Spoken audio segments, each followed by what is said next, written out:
Okay, now, hey, Jermall, I want to pronounce your last name right because I don't want to get into a fight, you know what I mean, where I know I'll lose, you know what I mean? So please tell me your last name. Charlo. Jermall Charlo is on the... Okay, now, hey, Jermall, I want to pronounce your last name right because I don't want to get into a fight, you know what I mean, where I know I'll lose, you know what I mean? So please tell me your last name. Charlo. Jermall Charlo is on the... Yeah, that's right. It's Charlo, not Charlo. But I guess Jermall, Jermell, and me are the only ones in the world who pronounce it that way. Or maybe my boy over there at CMD Boxing Reports says it that way too. What up, Ronell Higgins? Camden in the house, right? Make sure you check his channel out. Want to also say what's up to Sweetness, my boy, the Ghost Dog, Alan Green. One of the best left hooks in boxing when he fought. All right, so excuse my voice, everybody. So I might go to Brooklyn to the fight card featuring Jermall Charlo. He said it on the video, not me. It's Charlo. And Dennis Hogan. I'm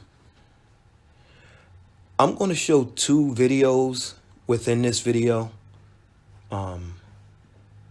So make sure you check the two videos out. One is to illustrate what could happen in the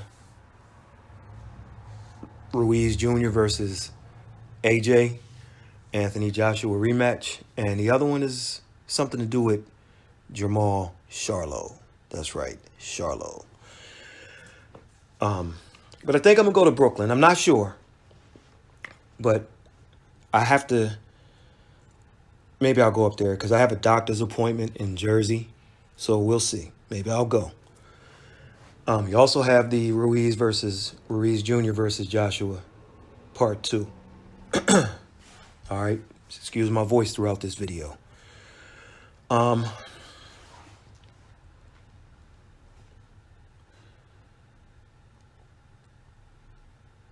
This is, and I'm speaking about the Brooklyn fight.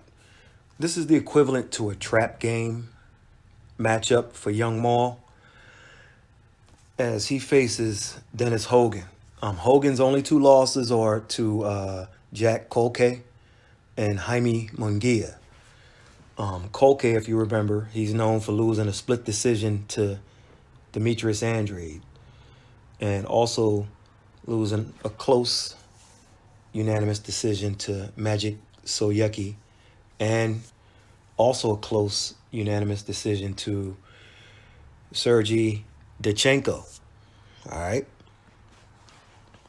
Hogan's loss to Munguia can be called, at best, very controversial. You had corruption with the scoring. You had promoters kind of lurking over the shoulder of the WBO representatives at the fight. You had 0 drug testing. The excuse was the drug testers didn't show up, so they fought anyway. And a further explanation was, hey, there's nothing that could be done. The drug testers didn't show up, so we'll assume the guy, meaning Munguia, the hometown fighter, we'll assume he was clean. Okay. Let's assume everything. Let's assume if all that is true. What did the commission or sanctioning body or anybody do in the aftermath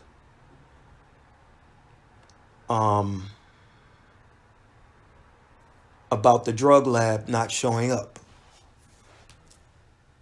What did the investigation uncover? I'll tell you what it uncovered. It uncovered the fact that there was no investigation. That's what it uncovered. So the WBO said eventually they accept the scoring of the fight should be reviewed but they said that because of backlash.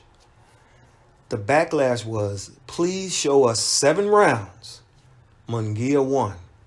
Notwithstanding the 8 rounds, Waleska Roldan gave Munguia. Remember that name, Waleska Roldan. That's Waleska. Last name Roldan, or Roldan, Roldan.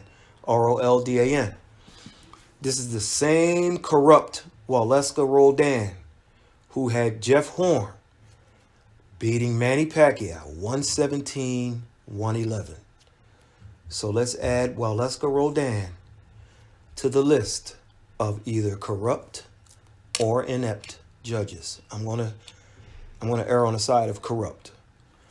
So the WBO had a review board score round by round. And what did they determine? What do you think? They said the fight should have been scored 7-5 for Munguia. You see, if they said 16-12 or 8-4 for Munguia, the outcry would have stayed there. The outcry that was already there would have stayed there or been worse. You understand?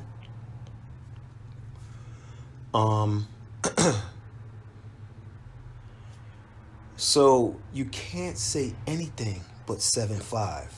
So my question is, who was on this panel? And what 7 rounds did they give Munguia? Here's the answer. You'll never find out. And that, my friends, is called corruption. So what does this have to do with Charlo versus Hogan? I don't know. Maybe nothing. But my point, once again, is you have to keep an eye on these things. Look for the patterns. Eventually, they come into play again. Somehow, some way. Let's move on. Speaking of the WBO, people talk about Terence Crawford needing opponents. I don't totally agree with that. Amir Khan has always been a big name. And he was okay for Saul Alvarez and Danny Garcia to fight. And he remained a big name. So, and to this day, remains a big name. Jeff Horn, Felix Diaz, Victor Postal. None of those guys were slouches. And if they aren't the big names you want, fine. But people talk about this guy's resume. I look at achievement more just as much as resume. And he became undisputed, which is very difficult to do. Now,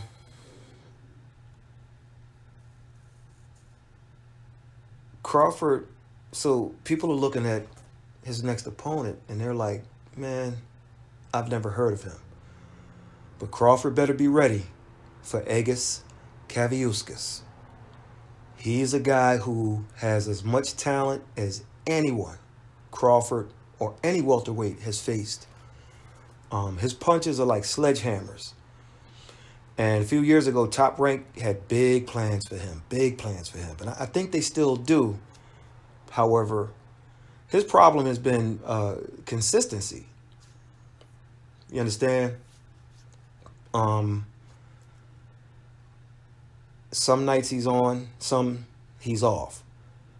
Terence Crawford better hope he catches the green machine on an off night, or he could be in for some trouble.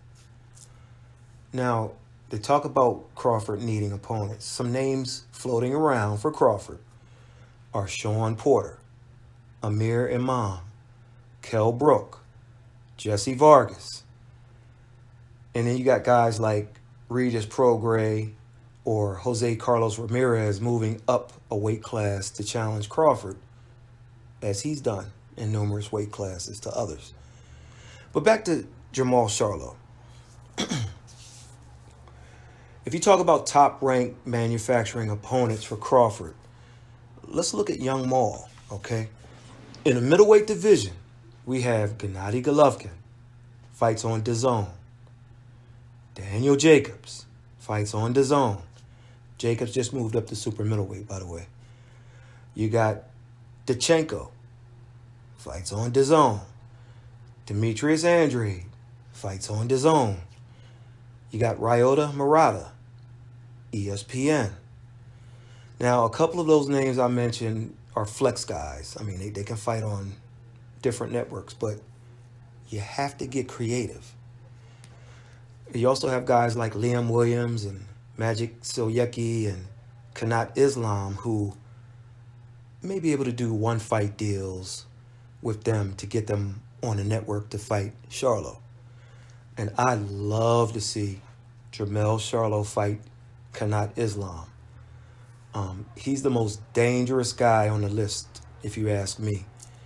The kid needs to get his shot as he's 35 years old. But Kanat Islam can fight. Then there's Toriano Johnson. He may be faded enough to be kind of a name opponent for Jermall. However, the easier way for all of this is to allow Charlo to sign like a 3 to 6 fight deal with DAZN. Okay, Showtime is a year or so from being out of the boxing business.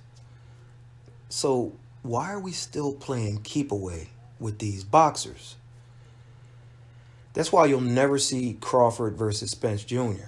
and wouldn't have seen it whether there was a car accident or not.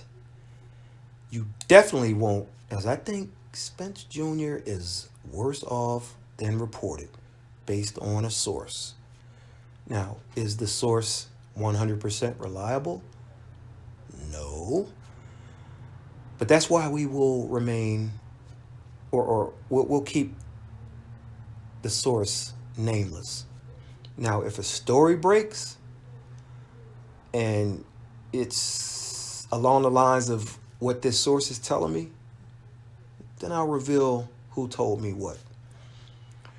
So it'll be interesting what they do with Jermall, should he win. Hogan has been competitive in every loss, and he's never been stopped.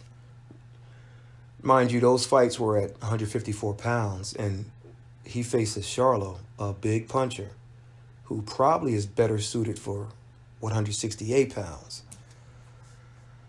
A natural matchup, whether at 160 or 168, would be Jermall Charlo versus Daniel Jacobs. Same advisor. And two guys who just don't like each other. You remember the confrontation in New York?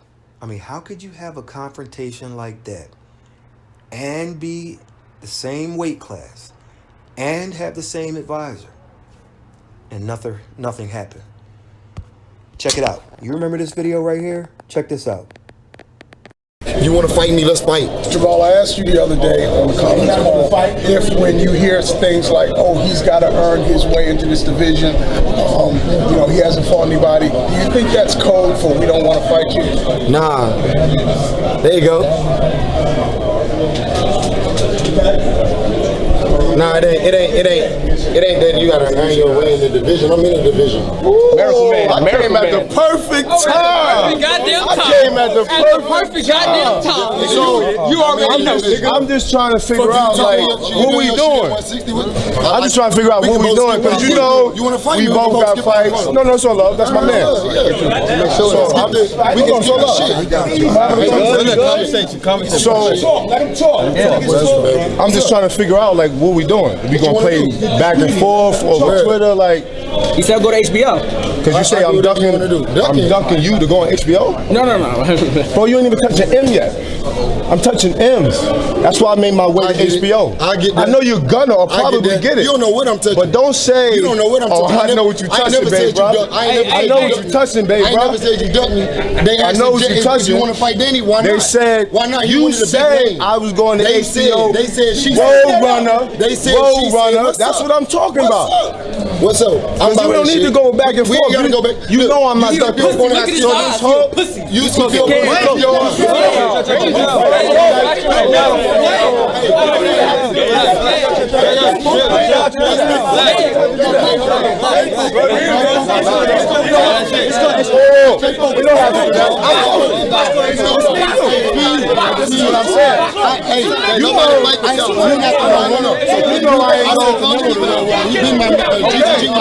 I just want to make it clear because I heard I'm hearing people saying you saying pull up. I'm pull up mean. I don't know what that means. All right, so when we take care of I already know. You know what I'm saying? You know that's who he read. This is why I'm confused. Because you know my rap shit. You know what I'm about. You know what I'm about. So okay. You know what I'm about.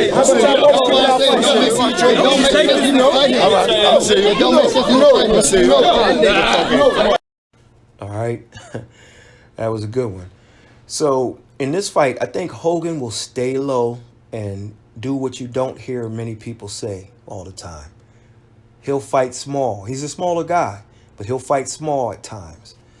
And if Charlo doesn't get to him early, Hogan will take chances in there. And that's when it's going to be a great fight. The reason? Because the problem with Hogan is he leaves himself open when he does this. Wide open. He can land some flashy shots, but if he doesn't buzz Jermall early, I think he could get clipped. This is Charlo returning to the scene of the crime. What crime? Many thought he lost his last time in New York, as all three judges were grossly off the mark with their scorecards. If you recall, he fought as the main event against Matvey Korobov, as his brother took on Tony Harrison in the co-feature. Speaking of that, you know how you can tell the Charlo twins apart, right?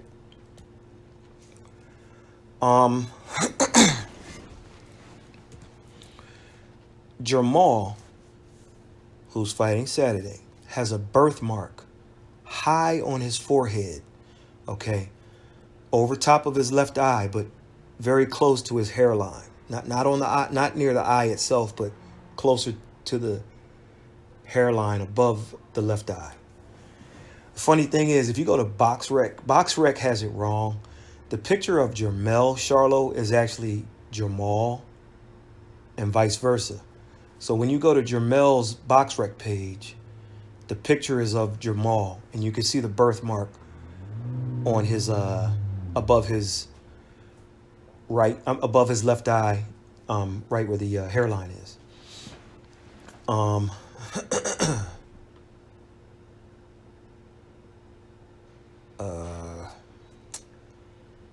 So that's how you can tell them. Even though they both have higher type, more hair now, if you ever see them in person, or somebody ever says, hey, guess who's who, or whatever, just look for the birthmark, and that's the 160-pounder, Young Maul. I think the size difference will be a factor in there. Hogan has to use his speed and movement to get inside and score. It's funny because he likes to fight from the outside a lot, and he has this weird way of exiting and scoring when he is inside also. So keep an eye on that.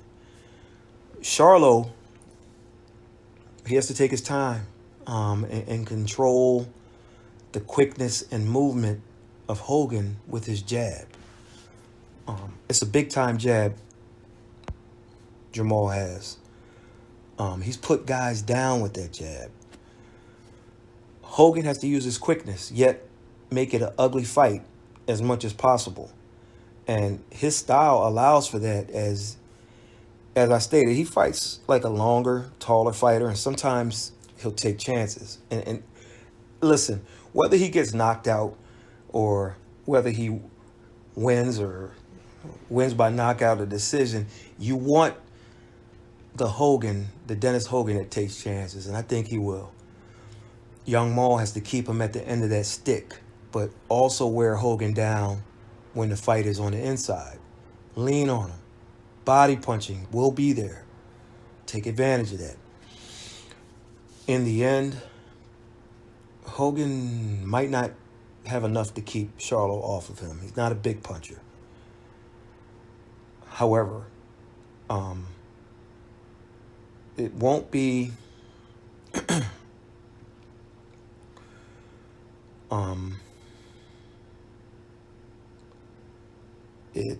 I would say it won't be easy, it won't be pretty, but I think Jermall gets to him late and ends his 2-fight streak without a stoppage, while giving Hogan his first stoppage loss. Hogan will have to fight the fight of his life at a bigger weight to win this. Hogan, I think, is going to push Jermall, but it won't be enough. Ironically, Matvey Korobov is on the card, and if he wins, maybe we see that Charlo rematch. He's the underdog in this fight as he takes on the flashy Chris Eubank Jr. Now, Eubank Jr. has some tools. I'm telling you, very fast hands, good power. He lost 2 step-up fights, one against Billy Joe Saunders, losing a split decision there. And then the other one is George Groves. He lost a competitive unanimous decision. Eubank is crazy athletic. He kind of reminds you of a young Roy Jones at times with just his flash. But there's just something mentally that seems to happen in fights, and he just doesn't finish. And I'm speaking of those 2 losses. I always thought he was a world-class trainer away from turning the corner. So I haven't followed the kid's training situation lately, so I'm not sure where he is at the moment, if it's his father or if there was a change made. If Eubank Jr. wins, I expect an announcement of a Charlo versus Eubank Jr. match to be possibly made. Eubank Jr. is a super middleweight and hasn't fought at middleweight since 2016. Yet, he'll fight Korobov all of a sudden at middleweight for a nondescript middleweight strap. If a Eubank Jr. fights happens for Charlo, this will be a sleeper fight. Mark my words.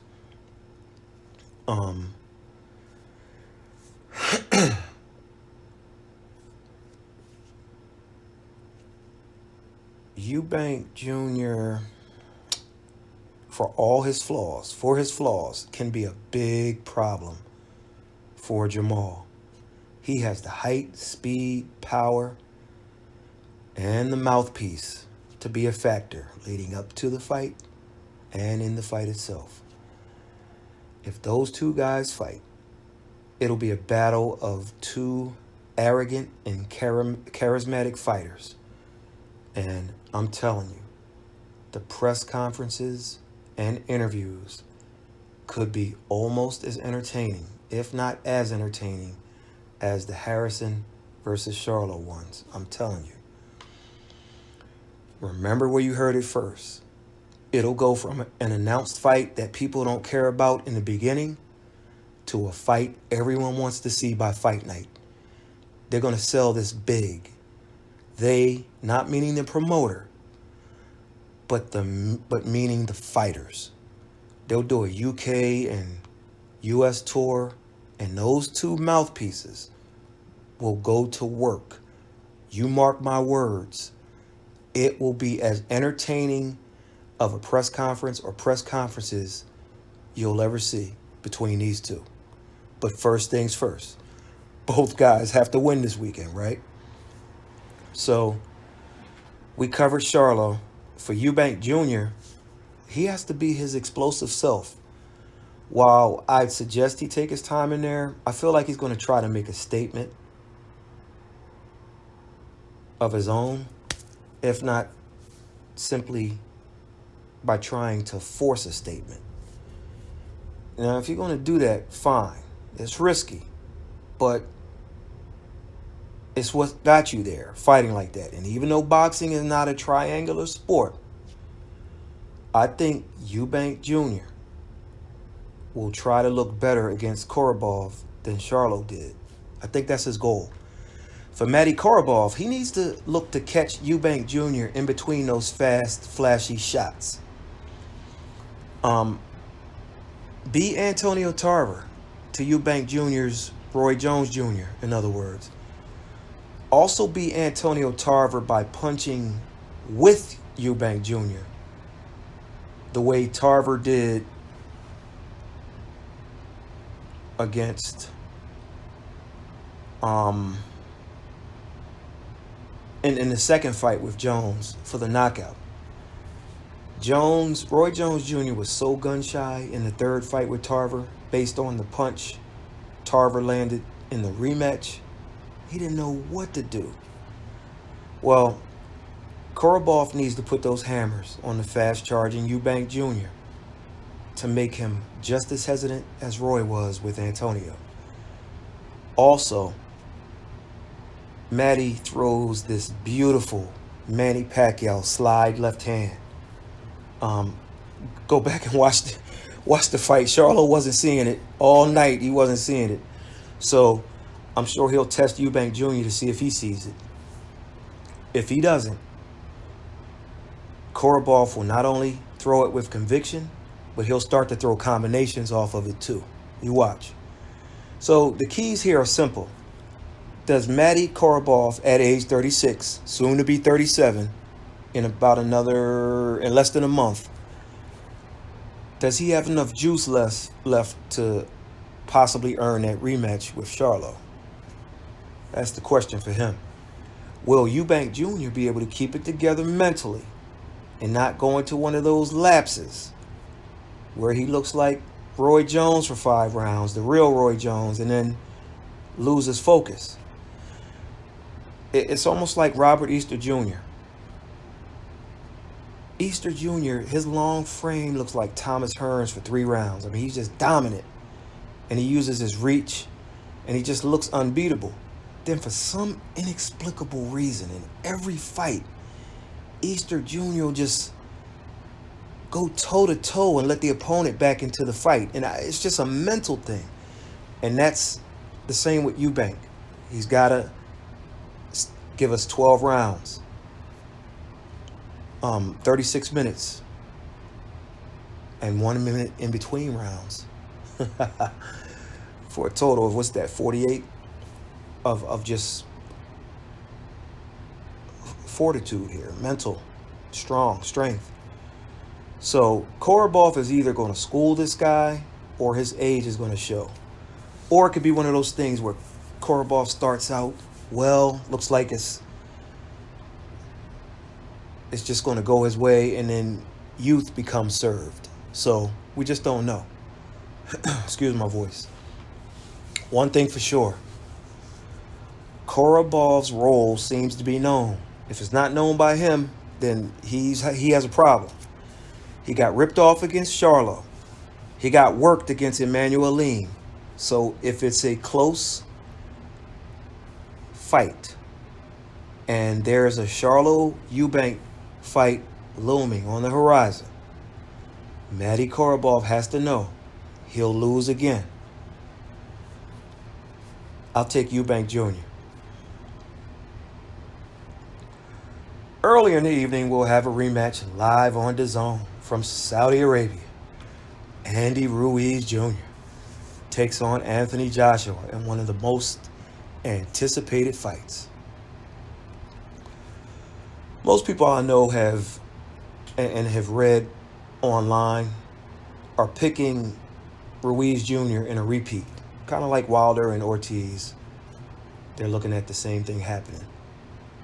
Guy has Joshua's number.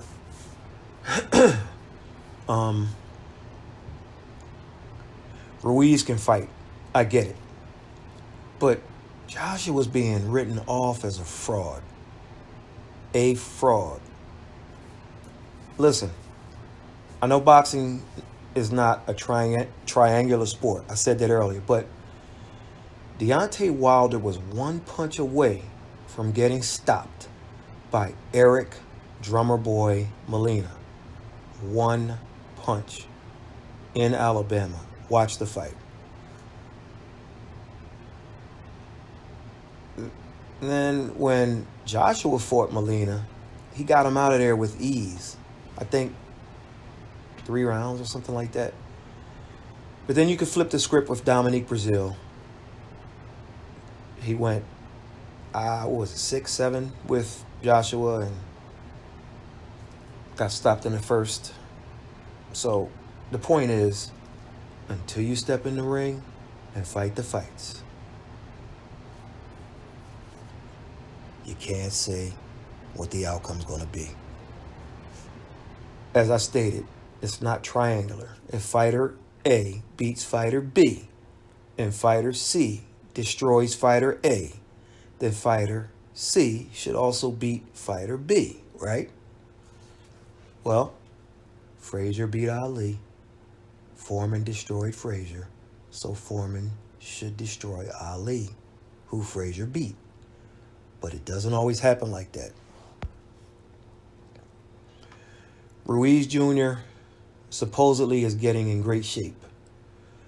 I think that's good for him as long as he doesn't leave it in camp.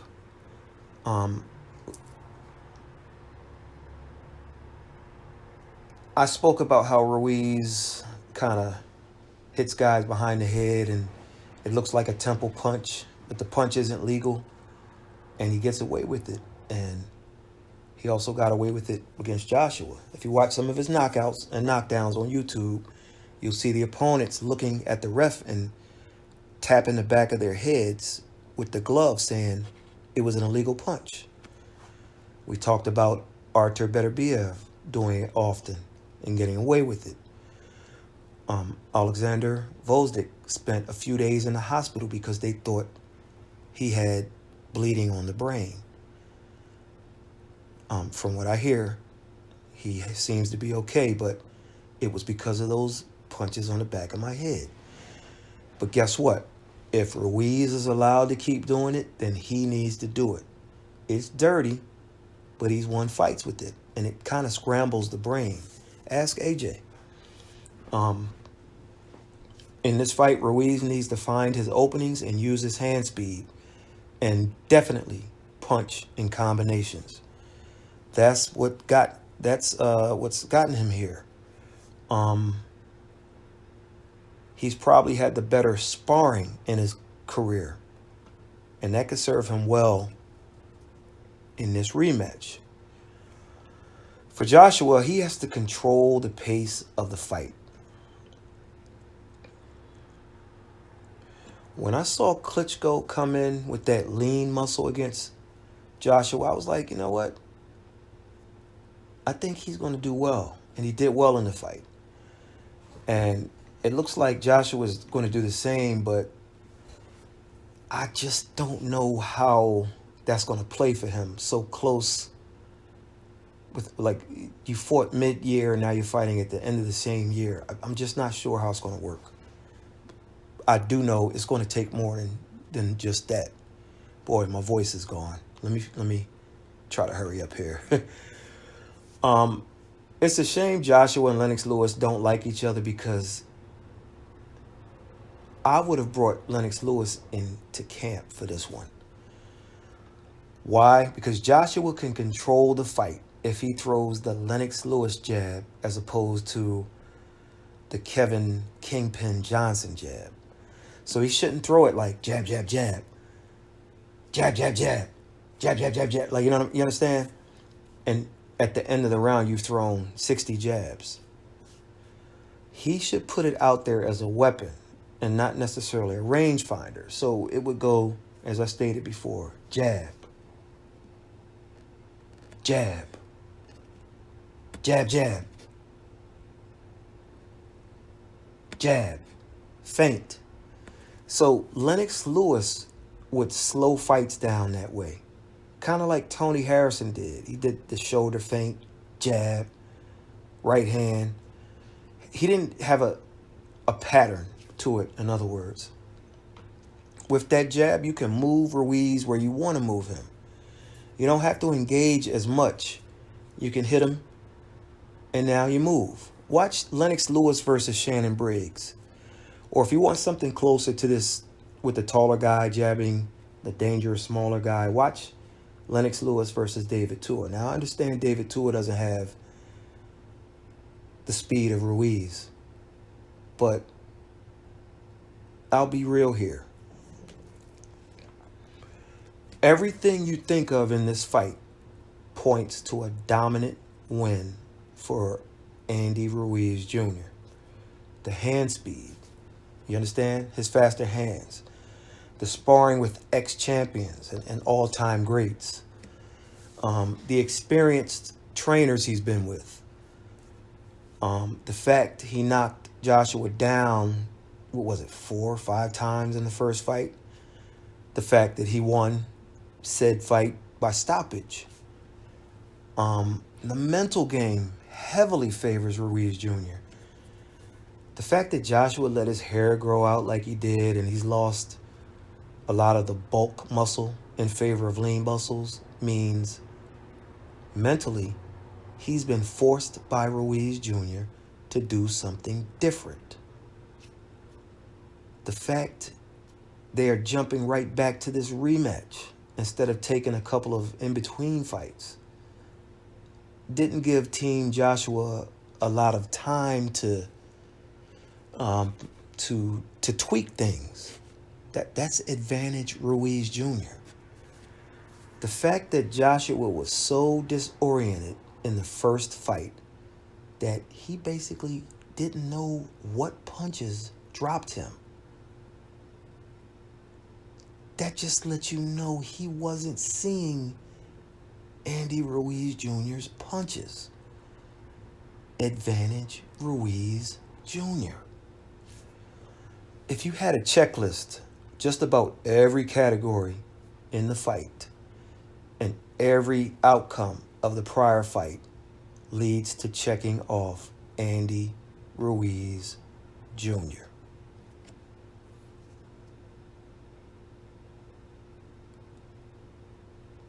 I'm in the minority at the moment, but I like Joshua's chances.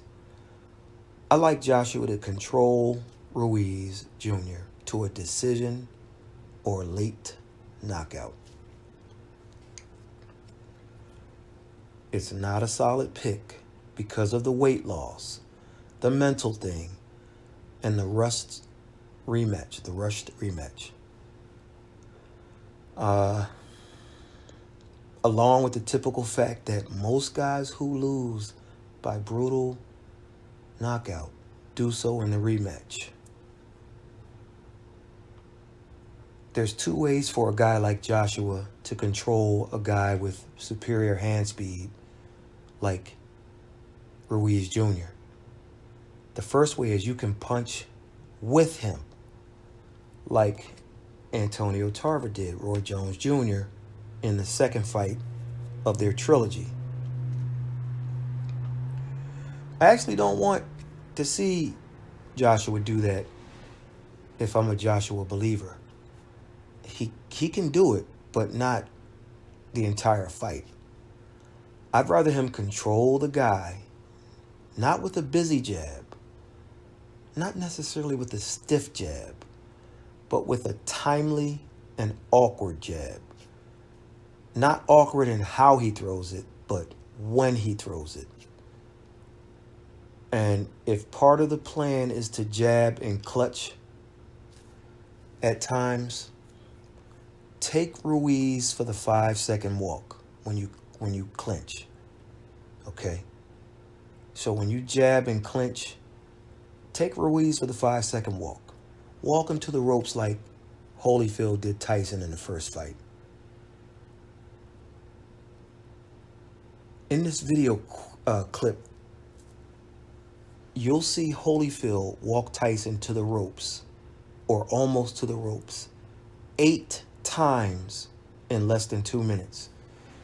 I want you to check this video out. It wears you down just like it did Tyson. if he does the 5-second walk, and it's really, sometimes it's 8 seconds, sometimes it's 10 seconds, and then the referee separates you, and then you go back at it. So let's say at worst it's 5 seconds, and then the referee breaks you.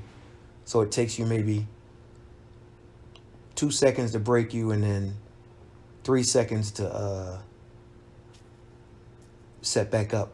So that's 10 seconds. And you do that 8 times. That's what? 80 seconds? So what is that?